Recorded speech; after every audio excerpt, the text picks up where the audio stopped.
은혜 받으실 하나님 말씀은 창세기 6장 16절로 18절 말씀입니다. 거기 창을 내되 위에서부터 한 규빗에 내고 그 문은 옆으로 내고 상, 중, 하 3층으로 할지니라. 내가 홍수를 땅에 일으켜 무릇 생명의 기식 있는 육체를 천하에서 멸절하리니 땅에 있는 자가 다 죽으리라. 그러나 너와는 내가 내 언약을 세우리니 너는 내 아들들과 내 아내와 내 자부들과 함께 그 방주로 들어가고. 아멘. 샬롬 성가대 찬양과 니시 오케스트라의 연주가 있겠습니다.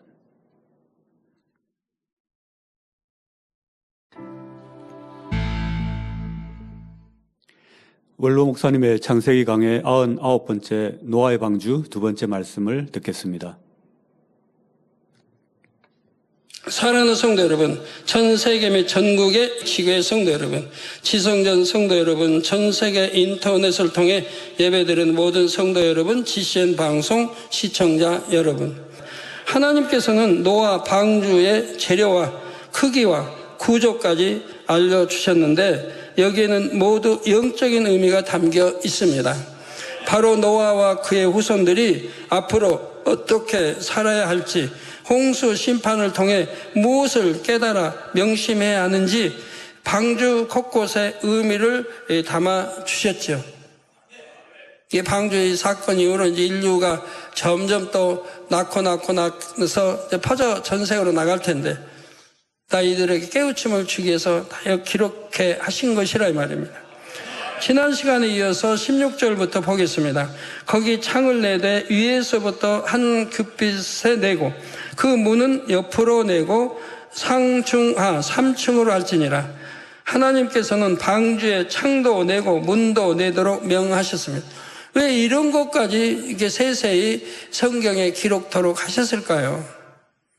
중요한 영적인 의미들이 담겨 있기 때문에 기록해 하신 것이라 이 말입니다. 홍수 심판이 끝나면 노아의 자손들로 인류 역사의 계보가 새롭게 시작되지요. 생육하고 번성하여 땅에 충만케 될 것입니다. 이렇게 될 때 방주에 창과 문을 낸 것처럼 노아의 자손들이 세상을 향해 문을 열어야 함을 말씀하신 것이지요. 하나님을 믿는다 하여 세상을 향한 문을 굳게 걸어 잠글 것이 아니라 반대로 활짝 열어야 하지요. 단 세상과 섞여서는 안 됩니다. 역청으로 방주 안팎에 칠하라는 말씀에도 이와 같은 뜻이 담겨 있었지요. 세상과 철저히 구분되어 물들지 말되 세상을 향해 창과 문을 열고 영적인 빛과 소금의 역할을 해야 합니다. 죄악으로 관영한 어두운 세상을 등질 것이 아니라 적극적으로 영적인 빛을 비춰 어둠을 물리쳐야 합니다.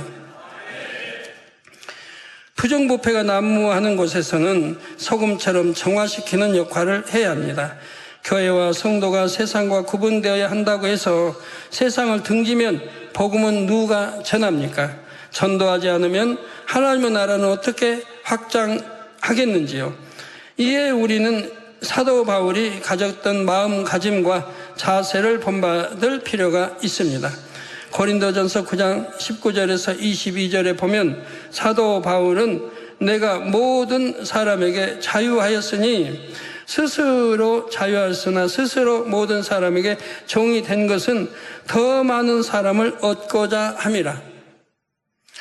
유대인들에게는 내가 유대인과 같이 된 것은 유대인들을 얻고자 함이요 율법 아래 있는 자들에게는 내가 율법 아래 있지 아니하나 율법 아래 있는 자같이 된 것은 율법 아래 있는 자들을 얻고자 함이요 율법 없는 자에게는 내가 하나님께서는 율법 없는 자가 아니요 도리어 그리스도의 율법 아래 있는 자나 율법 없는 자와 같이 된 것은 율법 없는 자들을 얻고자 함이라. 믿음이 이렇게 이치에 오르면 신의 자유함을 얻어요. 율법의 자유함을 얻는 거예요. 그래서 어느 것이 선인지 악인지 정확하게 구분하게 되고 어느 것이 하나님 말씀이 뜻인 정확하게 구분하기 때문에 이렇게 할 수가 있는 거예요. 그렇지 않으면 비난의 대상이 돼요. 반대자에게, 율법 반대자에게 비난의 대상이 돼요. 사도 바울은 이미 영으로 깊이 들어가 있는 분이기 때문에 여기에도 자유함, 여기에도 자유함, 다 자유함을 가질 수 있는 그런 믿음이 된 거예요. 어디 가면 고기 안 먹을 자유함, 어디 가면 고기 먹어도 되는 자유함.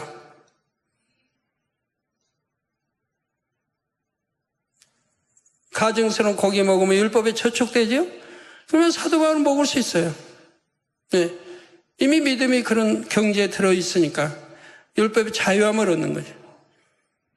그러지만 또 율법을 아는 자들, 유대인들이 있는 자리에서는 또 안 먹는다 이 말이에요. 그들을 실족시키지 않기 위해서. 그래서 율법 없는 자들을 얻고자 함이라. 약한 자들에게는 내가 약한 자와 같이 된 것은 약한 자들을 얻고자 함이요, 여러 사람에게 내가 여러 모양이 된 것은 아무쪼록 몇몇 사람들을 구원코자 함이니 했습니다. 사도 바울은 한 사람이라도 더 구원하고자 이처럼 각 사람에게 맞는 모습으로 다가가 복음을 전했지요. 자신이 전하는 복음이 좋은 것이라 하여 강압적인 자세를 취한 것이 아니었습니다. 복음이 각 사람에게 스며들 수 있도록 각 사람의 형편과 처지를 먼저 이해했지요. 성도님들도 이와 같은 방식으로 세상의 빛이 되어 주시기를 바랍니다. 예수님께서는 마태복음 5장 14절에 너희는 세상의 빛이라 말씀하셨습니다. 이는 교회에서만 빛을 발할 것이 아니라 세상에서도 빛이 되어야 한다는 말씀이지요. 교회 안에서는 착하게 말하고 행동하다가 집에 돌아가서는, 그리고 직장에 가서는 세상 사람처럼 말하고 행동해서는 안 되지요. 자기 몸을 녹이면서 불을 밝히는 촛불은 어디에서나 빛을 냅니다. 빛의 역할을 하는 성도도 그러하지요. 교회에서 빛을 낸다면 집이나 가정에서도 빛이 꺼지지 않습니다. 예수님께서는 마태복음 5장 16절에 우리가 세상의 빛이 되는 방법도 알려주셨습니다. 이같이 너희 빛을 사람 앞에 비치게 하여 저희로 너희 착한 행실을 보고 하늘에 계신 너희 아버지께 영광을 돌리게 하라 말씀하셨죠. 이 착한 행실, 이 바로 하나님께 영광을 돌리는 길이란 말이에요. 성도들이 보여주는 착한 행실이 곧 세상을 비추는 빛이라는 뜻입니다. 성도들이 세상 사람은 흉내낼 수 없는 착한 행실을 보인다면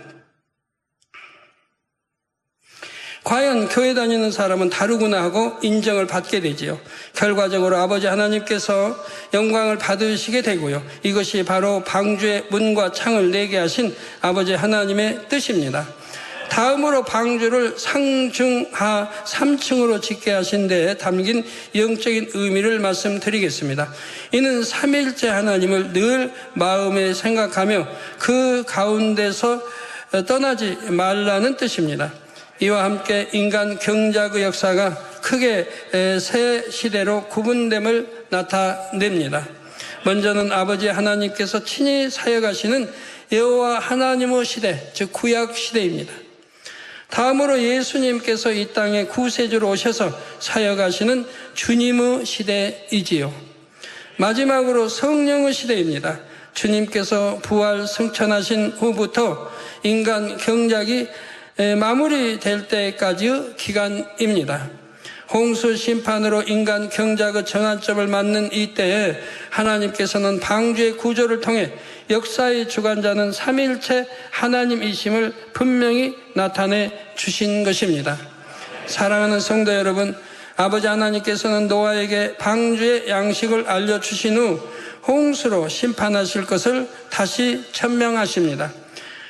바로 본문 17절에 내가 홍수를 땅에 일으켜 무릇 생명의 기식 있는 육체를 천하에서 멸절하리니 땅에 있는 자가 다 죽으리라 말씀하셨습니다. 이는 장차 홍수가 어떻게 나타날지를 다시 한번 설명하시는 것입니다. 하나님께서는 이 홍수 심판을 통해 생명의 기식 있는 육체를 천하에서 멸절하겠다 하셨습니다. 여기서 생명의 기식 있는 육체는 노아의 가족 8명을 제외한 모든 사람들과 물에 사는 동물을 제외한 모든 육지 동물과 새들까지 포함하지요. 하나님께서 왜 사람과 함께 동물들까지 홍수로 멸하시는지에 대해서는 전에 이미 설명해 드렸습니다. 당시 땅의 짐승들과 하늘의 새들이 인간의 타락과 밀접한 관계가 있었기 때문이라 했지요. 바로 사람들이 짐승의 형상을 본따 우상을 만들어 경배하는 일이 많았던 것입니다.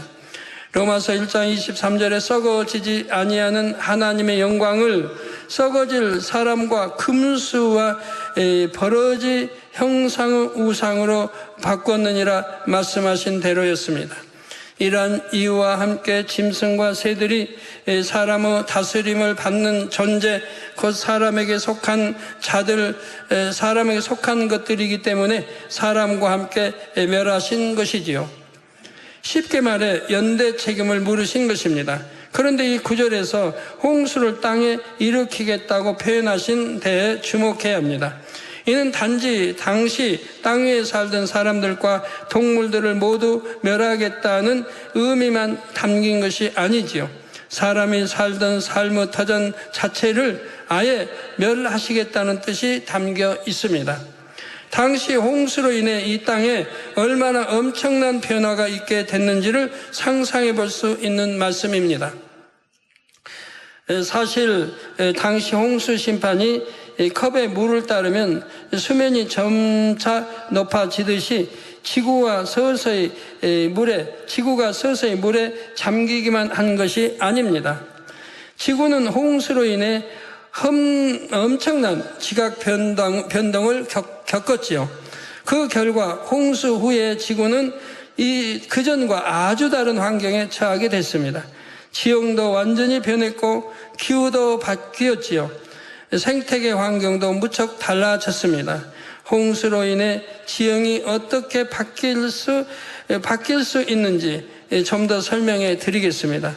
창세기 7장 24절에 보면 물이 151을 땅에 창일하였더라 했습니다.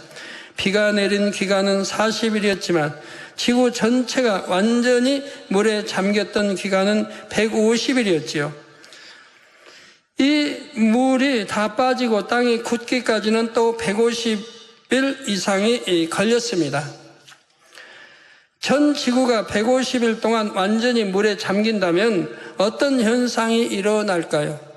바로 물의 위력은 대단하기 때문에 여기다 수백 톤 물 싹 불어터서 한다고 해봐요. 저 벽 그냥 무너지고 나가죠, 물. 다 무너뜨리고 나가요. 그 물의 위력이 엄청난데 바다가 한번 출렁거린다고 해봐요. 홍수로 이리 쌓여가지고 그냥 물을 계속 때문에 물 한번 그냥 출렁거리면 지구 판이 그냥 흔들리죠. 막 섬이 없어지기도 하고 생기기도 하고 솟아나기도 하고 없던 산이 솟아나기도 하고 별의별 지각 변동이 일어납니다. 물의 위력이 그렇게 큰데 이것이 하루 이틀도 아니고 150일 창일했으니 얼마나 지각 변동이 일어나겠습니까?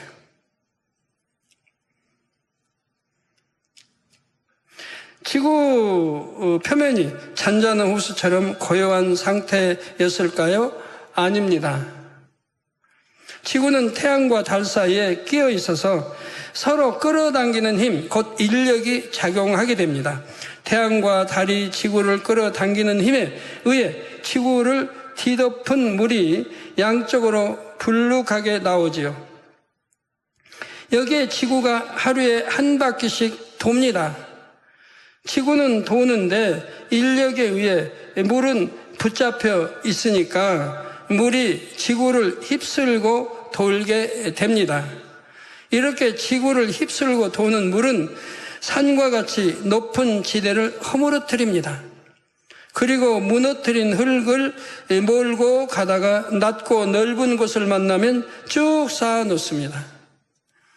이 현상이 5달 동안 전 지구적으로 일어났지요.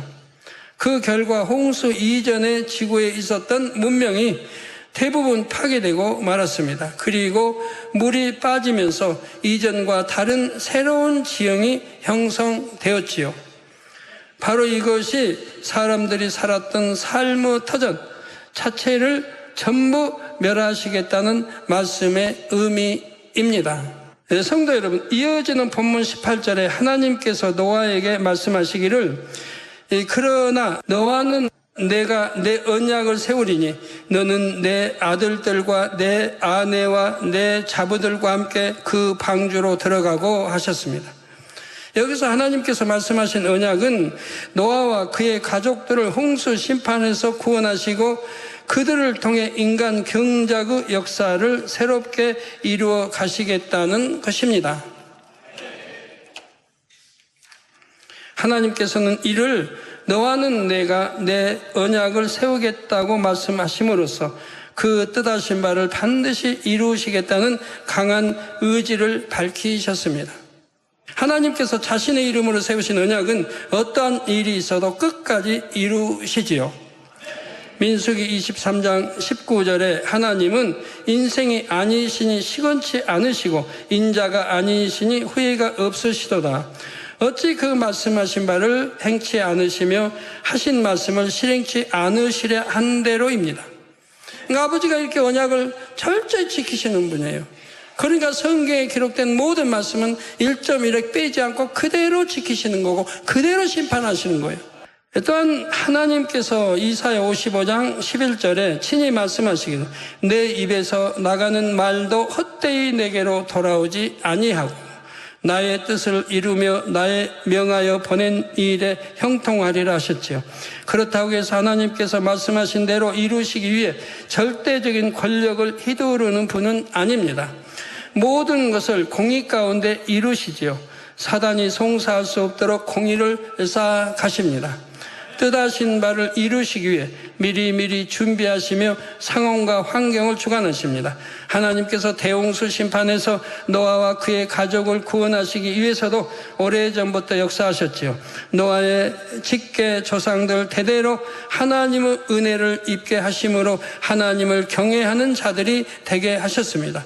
노아는 조상들로부터 하나님께 대한 신앙을 물려받았지요.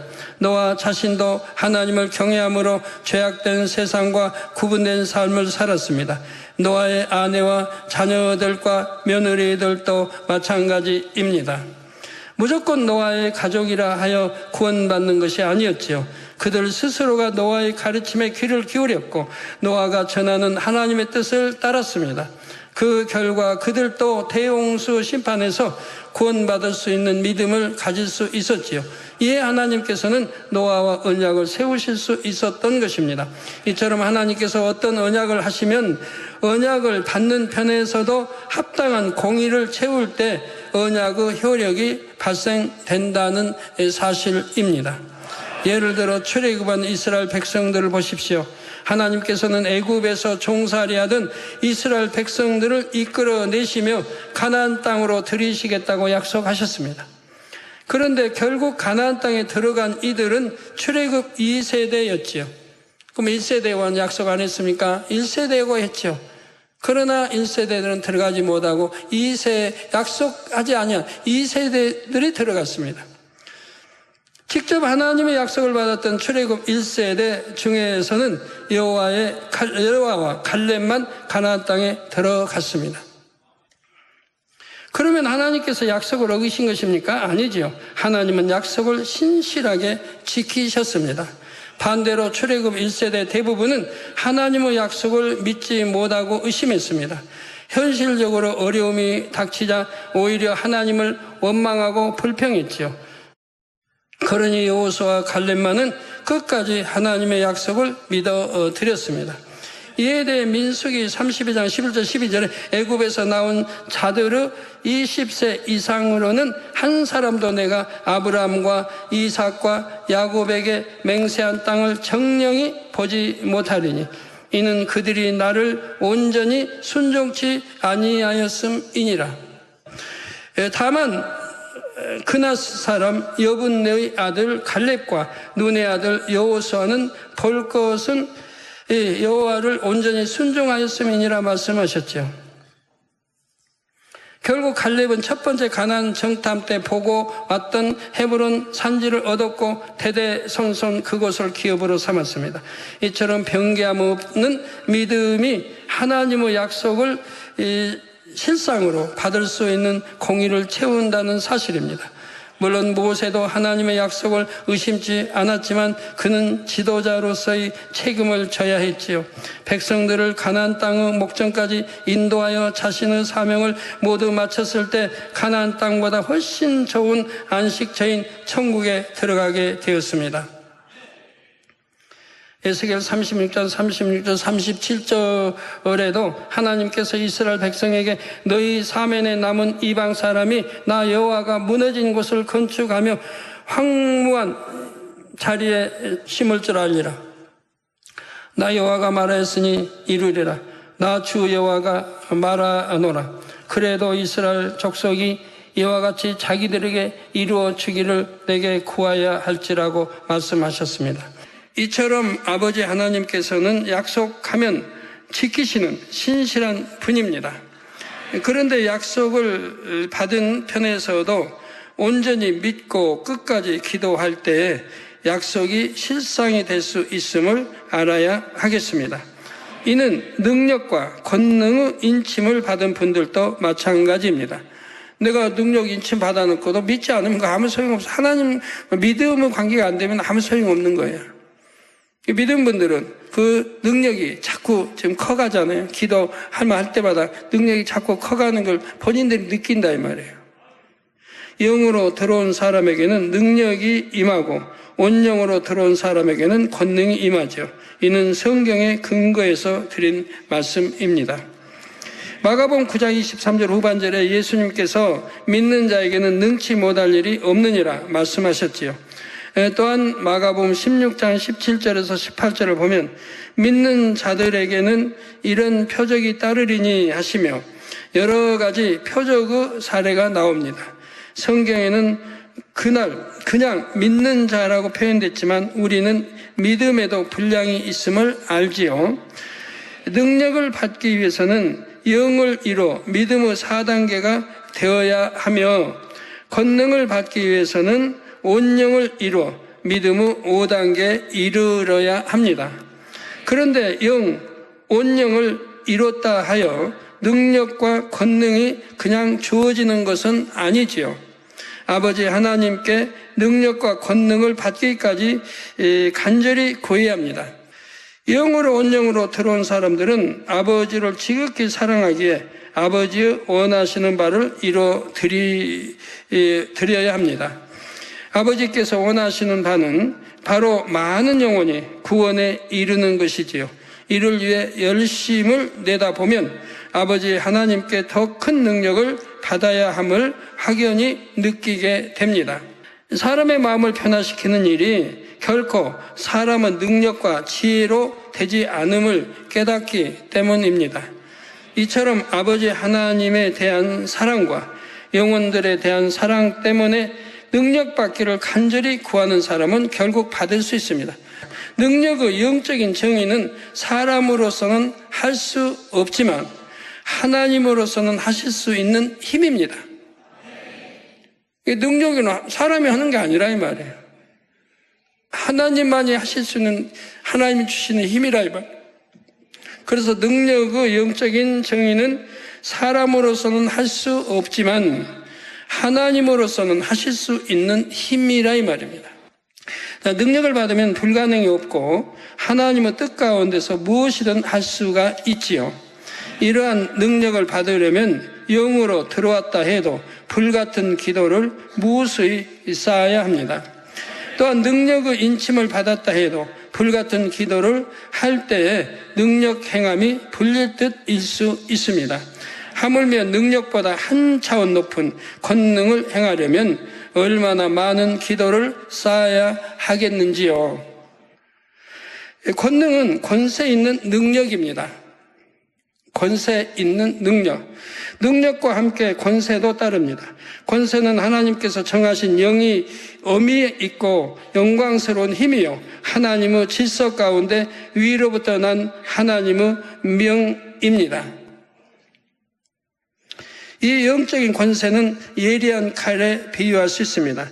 예리한 칼을 어린아이들에게 줄 수 없듯이 영적인 권세도 아무에게나 주실 수 없습니다.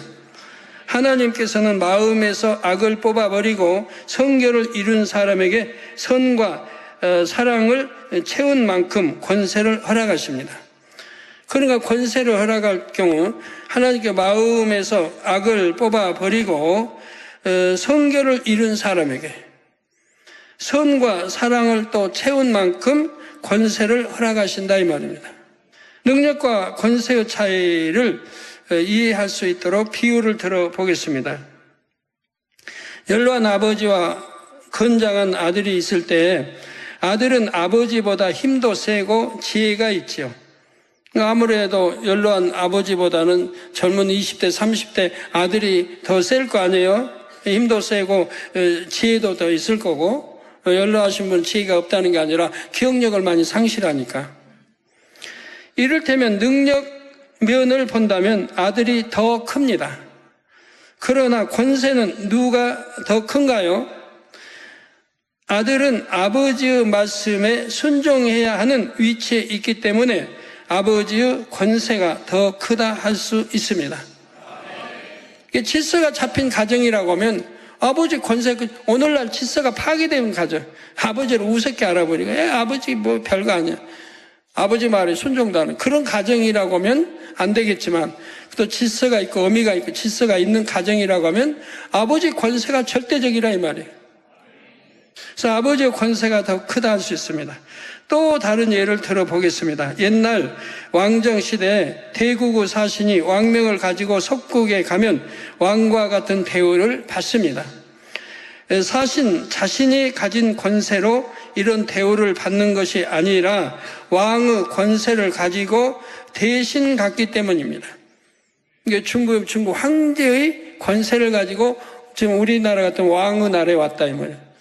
그러니까 그 황제의 대신 권세를 누린다 이 말이에요. 그러니까 얼마나 극진하게 대접을 해야 되고 비유 건드리지 않게 해야 되고 진수성찬 차려서 대접해야 되고 한다 이 말이에요. 단 왕이 사신을 선택하여 보낼 때는 아무나 보내는 것이 아닙니다. 그럴 만한 자격을 갖춘 사람을 택하지요. 하나님께서 누군가에게 영적인 권세를 허락해 주실 때도 마찬가지입니다. 합당한 자격을 가진 자에게 허락하시죠. 아무에게나 권세를 주시겠습니까, 아버지가? 아무에게나 능력 주고 아무에게나 권세 주시겠습니까? 가장 합당한 자에게 주시는 것이라 이 말이에요. 이러한 영적인 권세와 능력을 겸한 것이 바로 권능입니다. 영적인 권세와 능력을 겸한 것이 바로 권능이라 이 말입니다.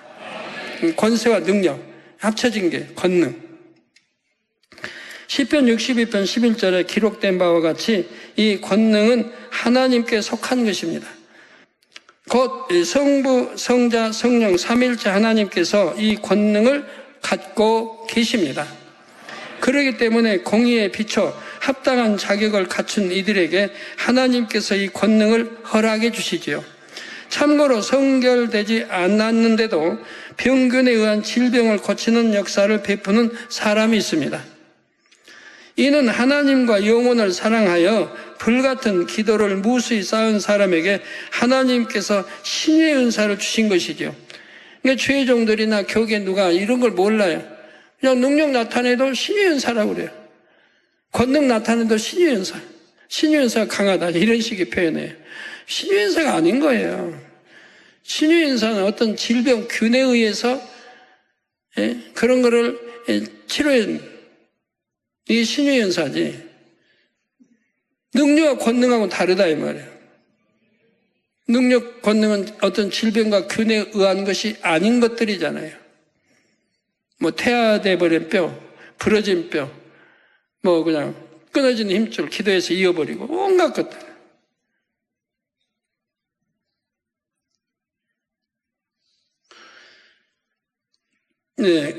그래서 가령 죄의 종에게 능력이 있는 것이 아닌데 성도가 간절히 믿음으로 기도를 요청하는 경우 하나님께서 그 성도의 순수한 믿음을 보시고 역사해 주시기도 합니다.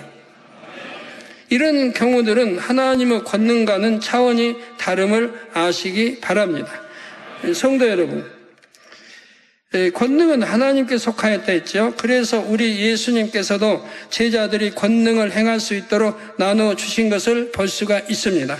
바로 마태복음 10장 1절에 보면 예수께서 그 12 제자를 부르사 더러운 귀신을 쫓아내며 모든 병과 모든 약한 것을 고치는 권능을 주시더라 했습니다. 모든 병, 거기에 또 모든 약한 것, 약한 것은 권능이 없으면 역사가 안 되는 거예요. 병이 약하다, 강하다 그런 뜻이 아니에요. 퇴화되어 버린 뼈, 불구, 소아마비, 나 이런 것들을 약하다고 지금 표현하는 것이라 이 말이에요. 그래서 모든 병과 모든 약한 것을 고치는 권능을 주시니라. 누가복음 6장 12절에는 이 사건이 예수님께서 산에서 밤이 맞도록 기도하고 내려오신 후 있었다고 기록돼 있지요. 예수님께서는 자신을 대신하여 권능을 행할 12 제자를 택하여 세우시기 위해 먼저 아버지께 기도를 쌓으셨던 것입니다. 그래서 주님이 제자들을 뽑을 때도 이렇게 밤새 기도하시고 그리고 뽑으셨다 하면 그냥 야 너 뭐해? 어부야? 고기 잘 잡지? 너 내 제자 돼? 하고 부르신 게 아니라 이 말이에요. 그만큼 밤새 기도하고 아버지 뜻을 구했고 아버지에 합당하게 주관받아 뽑은 것이라 이 말이에요. 그 당시 제자들은 스스로 권능을 행할 수 있는 자격을 갖추지 못했지요. 다만 예수님을 신뢰하여 붙여찼을 뿐입니다. 그렇게 예수님께서 대신 기도하심으로 아버지 앞에 공의를 쌓으신 것입니다. 그 결과 누가복음 9장 6절에 제자들이 나가 각 촌에 두루 행하여 처처에 복음을 전하여 병을 고치더라 했습니다. 병을 고치더라. 또한 마가복음 6장 12절 13절에 보면 제자들이 나가서 회개하라 전파하고 많은 귀신을 쫓아내며 많은 병인에게 기름을 발라 고치더라 했지요. 제자들도 예수님처럼 귀신을 쫓아내고 병든 사람을 고칠 수 있었던 것입니다. 이는 제자들이 스스로 권능을 행한 것이 아니라 예수님께서 나누어 주신 권능을 행했습니다. 그래도 그 12 사람이 제자로 택함 받을 수 있었던 이유, 대신 권능을 행할 수 있었던 이유가 있지요. 오직 하나, 예수님을 신뢰하기에 자신의 삶을 뒤로 하고 예수님을 따랐다는 사실입니다. 물론 그 중에 한 명, 가룟 유다는 하나님의 섭리 가운데 뽑힌 것이고요. 아버지 섭리를 이루기 위해서 뽑힌 것이라 이 말입니다. 제자들이 예수님의 공생의 기간에 오직 예수님과 함께함으로 권능을 행했다면 주님께서 부활하시고 승천하신 후에는 어떻게 되었을까요? 마가복음 16장 20절에 제자들이 나가 두루 전파할세 주께서 함께 역사하사 그 따르는 표적으로 말씀을 확실히 증거하시니라 했습니다. 그러니까 제자들이 나가 두루 전파합니다. 전파할세 주께서 함께 역사하사 우리 주님이 함께 역사했다 이 말이에요. 자기 홀로 온 게 아니고 주님이 함께 하셨다 이 말이에요. 함께 역사하사 그 따르는 표적으로 말씀을 확실히 증거하시니 즉 제자들이 복음 전한 이 복음이 참이다 사실이다 하는 것을 이 따르는 표적으로 증거했다 이 말입니다. 오늘날도 이렇게 표적이 따라야 되는 거예요. 주의 종이라면 기사 표적이 따라야 되는 거예요. 또한 사도행전 2장 43절에는 사도들로 인하여 기사와 표적이 많이 나타났다 했죠. 기사와 표적이 많이 나타났다. 이렇게 기사와 표적이 많이 나타나야 한다 이 말이에요. 또 권능이 많이 나타나야 한다 이 말입니다. 왜? 우리 주님이 함께 역사하시면 당연히 그렇게 된다 이 말입니다. 이때도 물론 주님께서 영으로 제자들과 함께 하셨지만 제자들도 믿음이 예전보다 많이 성장했습니다. 부활하신 주님을 만났기에 죽음이 두렵지 않은 참 믿음을 갖게 되었지요. 그러한 믿음을 가지고 예수 그리스도의 이름으로 기도하여 기사와 표적을 행할 수 있었습니다. 물론 12 모두가 권능을 행했던 것은 아니지요. 어떤 제자는 그냥 병만 치료했고 권능까지 행하지 못한 제자들도 있는 것이고 다가 권능을 행한 건 아니라 이 말입니다. 예수님께서 12 제자를 택하실 때 그들 모두에게 권능을 허락해 주셨다 해도 공의 가운데 합당한 자격을 갖춘 만큼 진정한 권능의 소유자가 되었다는 사실입니다. 다음 시간에 이어서 말씀드리겠습니다. 들으신 말씀을 생각하시며 다 함께 기도하시겠습니다. 할렐루야. 주님, 오늘도 귀한 생명의 말씀을 듣게 하여 주심에 감사드립니다. 우리가 세상과 구별된 빛의 자녀가 되게 하여 주시고 능력받는 자녀가 되게 하여 주시며 하나님의 형상을 닮은 참 자녀로 나아올 수 있도록 인도하여 주옵소서. 감사합니다. 우리 주 예수 그리스도 이름으로 기도하옵나이다. 아멘. 원로 목사님의 환자를 위한 기도를 받겠습니다. 아픈 곳이나 연약한 곳 위에 손을 얹고 기도 받으시고 아프지 않은 분들은 마음의 손을 위해 가슴에 손을 얹고 믿음으로 기도 받으시기 바랍니다. 할렐루야. 전능하신 사랑의 아버지 하나님, 이 시간 기도 받는 모든 성도님들 위해 안수하여 주옵소서. GCN과 인터넷과 화상을 통해 기도 받는 지교회와 지성전 그리고 전 세계 하나님의 자녀들 위에도 시공간을 초월하여 역사하여 주시기를 원합니다. 믿어지는 믿음을 주시고 부정적인 생각과 의심의 세력을 물리쳐 주옵시며 모든 시험 환난도 물리쳐 주옵소서. 머리부터 발끝까지 오장육부 뼈 마디마디 온몸의 신경 조직 세포 등 아픈 곳마다 성령의 불로 태우시고 근본의 빛으로 역사하여 주옵소서. 예수 그리스도의 이름으로 명하노니 원수마귀 사단 모든 질병 균 연약함아 물러가라. 빛이 임하라. 모든 불치 난치병도 성령의 불로 태워 깨끗하게 역사하여 주옵소서. 말라리아를 비롯한 모든 풍토병도 물리쳐 주옵소서. 감기, 기침, 열, 몸살, 독감 등 각종 유행성 질병도 다 물러가라. 어떠한 유행성 질병 균도 틈타지 않게 지켜 주옵소서.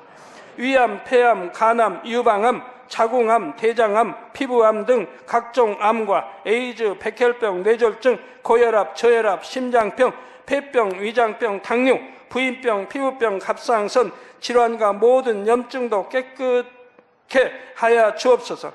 소아마비, 중풍, 관절염, 디스크도 온전케 하여 주옵소서. 요통, 두통, 신경통을 비롯한 모든 통증은 사라질지어다. 간질, 자폐증, 우울증, 조울증, 노이로제 등 모든 정신질환도 물러가라. 모든 마비된 것도 풀어지고 일어나 걷고 뛸지어다. 눈도 잘 보이게 하옵시고 귀도 잘 들리게 하여 주옵소서. 소경은 눈을 뜨고 기머거리는 들으며 벙어리는 말할지어다. 각종 사고 후유증도 깨끗게 하시고 부러진 뼈도 붙여 주옵소서. 화상 입은 것도 온전케 하옵소서. 화기야 물러가라. 열도 물러가라. 아버지 흉터도 나지 않게 역사해 주시기를 원합니다. 마약을 비롯하여 각종 약물과 독극물 중독도 깨끗함을 입을지어다. 죽은 신경과 세포가 살아나며 죽은 자도 살아나게 하여 주옵소서. 잉태의 축복도 주시기를 원합니다. 잉태 축복을 받으라. 예수 그리스도의 이름으로 명하노니 원수마귀 사단아 하늘 공중 곳에 잡은 악의 영들아 물러가라. 그의 사자들도 물러갈지니라. 이 땅의 악한 영, 더러운 영, 거짓되고 간사한 영, 이간질하고 미혹하는 모든 어둠들은 물러가라. 모든 흉악의 결박을 풀고 어둠아 물러가라. 빛이 임하라. 아버지 하나님, 부르짖어 기도할 수 있는 능력을 주시고 죄를 버리고 성결될 수 있는 능력을 주옵소서. 영혼이 잘됨같이 범사에 잘되게 하시고 가정의 복음화도 이루어 주시기를 원합니다. 한 주간도 모든 사고와 재앙으로부터 지켜주시고 불통이 없는 형통한 삶을 살 수 있도록 축복해 주옵소서. 성령의 불담으로 천군 천사와 주님의 불꽃 같은 눈동자로 모든 하나님의 자녀들과 가정, 일터, 사업터를 지켜주시기를 원합니다. 학생들에게 지와 명철을 더하시고 공부도 할 수 있는 뜨거운 마음과 열정도 더하여 주옵소서. 마음과 생각을 세상에 빼앗기지 않도록 지키시고 하나님을 뜨겁게 사랑하는 학생들로 축복하여 주옵소서. 하나님의 자녀들이 먹으나 마시나 입으나 무엇을 하든지 하나님 앞에 영광 돌리는 삶이 되게 축복하여 주시기를 원합니다. 나는 하나님을 만났노라, 체험했노라, 응답 받았노라, 축복 받았노라, 간증하는 입술이 되게 역사하여 주옵소서. 아버지 하나님 감사합니다. 홀로 영광 받으옵소서. 우리 주 예수 그리스도의 이름으로 기도하옵나이다. 아멘. 찬송가